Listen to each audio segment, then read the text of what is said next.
আটা নেই তো কি হয়েছে, সুজি দিয়ে এই সুন্দর পিঠাটা কিভাবে বানানো যায় সেটাই আপনাদের সঙ্গে শেয়ার করব। যাদের সাধারণত সকাল বা রাত্রে ডেলি রুটি বানাতে হয়, মাঝে মধ্যে কিন্তু এই পিঠাটা ট্রাই করে বাড়ির সবাইকে খাওয়াতে পারেন। সকলে কিন্তু ভীষণ খুশি হয়ে যাবে। অল্প সময়ে এবং কোনো রকম খাটুনি ছাড়াই কিন্তু খুব সুন্দরভাবে পিঠাটা বানানো হয়ে যাবে।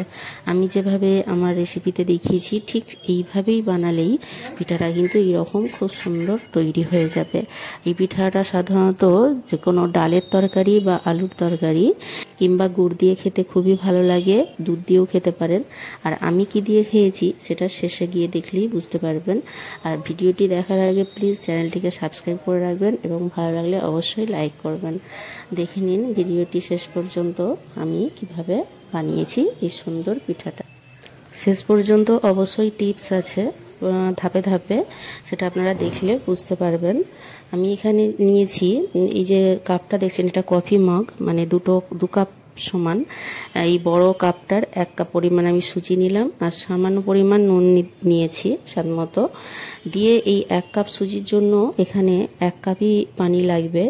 অল্প অল্প করে 1 কাপ পানি দিয়ে এখানে আমি সুজিটা ভালোভাবে ভিজিয়ে নেব। নিয়ে এই সুজিটা ভিজিয়ে নিয়ে অবশ্যই কিন্তু ঢাকা দিয়ে মিনিমাম আধ ঘন্টা রাখবেন। আধ ঘন্টা 40 মিনিট রেখে দেবেন। আর খুব যদি তাড়া থাকে 15-20 মিনিট অন্তত ঢাকা দিয়ে রাখবেন। সঙ্গে সঙ্গে বানালে কিন্তু পিঠাটা ভালো হবে না, তাই অবশ্যই ভিজিয়ে রাখতে হবে। আর সুজিটা অনেকটা পানি সোক করে নেবে, ফুলে উঠবে, পিঠাটা ভালো হবে। তো এখানে আমি আধ ঘন্টা পর আপনাদেরকে দেখাচ্ছি সুজিটা অনেকটা পানি সোক করে নিয়েছে, একটু শুকনো শুকনো হয়ে গেছে। তো এখানে আমি 1 চামচ ময়দা অ্যাড করছি। অবশ্যই ময়দা 1 চামচ দেবেন, ময়দা বা গমের আটা যেটা হোক দেবেন। আমি এখানে 1 চামচ ময়দা দিলাম। দিয়ে এটাতে আরও হাফ কাপের একটু কম পরিমাণ পানি লেগেছে। মোট 1.5 কাপ পরিমাণ কিন্তু পানি লাগবে। যতটা পরিমাণ সুজি ততটা পরিমাণ পানি এবং তার থেকে আরও 1 কাপ বেশি। তো 1.5 কাপ পরিমাণ পানি দিলাম। দিয়ে এখানে আমি এটা যেমন ফেটাতে হয়, হাতে করে এটা ফেটানো যাবে না, তাই মিক্সিতে খুব ভালোভাবে কিন্তু ফেটিয়ে নেব। মিক্সিতে 1 মিনিট মতো ঘুরিয়ে খুব সুন্দরভাবে ফেটিয়ে নিলাম। নিয়ে এটাকে আমি আবার ওই পাত্রে ঢেলে নিচ্ছি। নিয়ে আর কোনো কাজ নেই, এটা ভালোভাবে ফেটিয়ে নিয়ে এই চামচটা দেখছেন, এই কোর চামচে করে 1 চামচ পরিমাণ ব্যাটার আমি এখানে যে পিঠাটা বানিয়েছি কিন্তু মাটির তাওয়াতে। আপনাদের যদি ননস্টিকের তাওয়াতেও হয় ভালো বানাবেন। এখানে আমি মাটির তাওয়াতে বলে কিনা জানি না পিঠাটা এত ভালো হলো।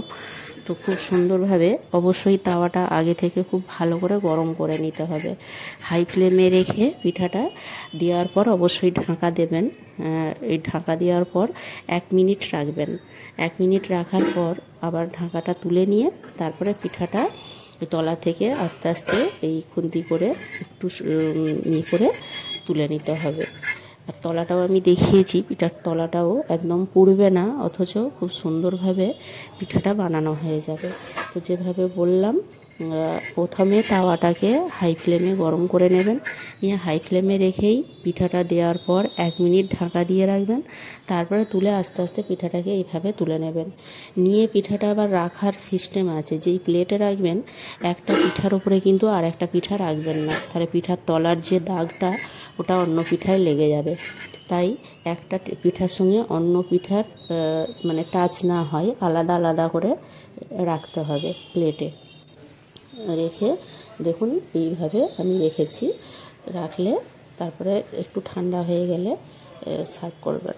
তো আমি এটা আমার মানে যেটা ভালো লাগে, গরম গরম দুধ চায়ের সঙ্গে পিঠাটা বানিয়ে খেয়েছি। আমার তো খুবই ভালো লেগেছে। তো আপনাদের ভালো লাগলে যা দিয়ে ভালো লাগবে সেই দিয়েই খাবেন। দেখুন এটা প্রথমের পিঠাটা সাধারণত ভালো হয় না, এটা প্রথমের পিঠা ছিল। সেই তারপরে পরে আস্তে আস্তে পিঠাগুলো খুব সুন্দর হয়েছে, সব পিঠাগুলো খুব ভালো হয়েছে। তো আমি যেভাবে বললাম আপনারা এইভাবে বানাবেন, দেখবেন খুব ভালো হবে। আশা করছি বুঝতে পেরেছেন। আপনারা সকলে খুব ভালো থাকবেন, সুস্থ থাকবেন। ভিডিওটি দেখার জন্য আপনাদের অসংখ্য ধন্যবাদ। সকলে খুব ভালো থাকবেন। Thank you.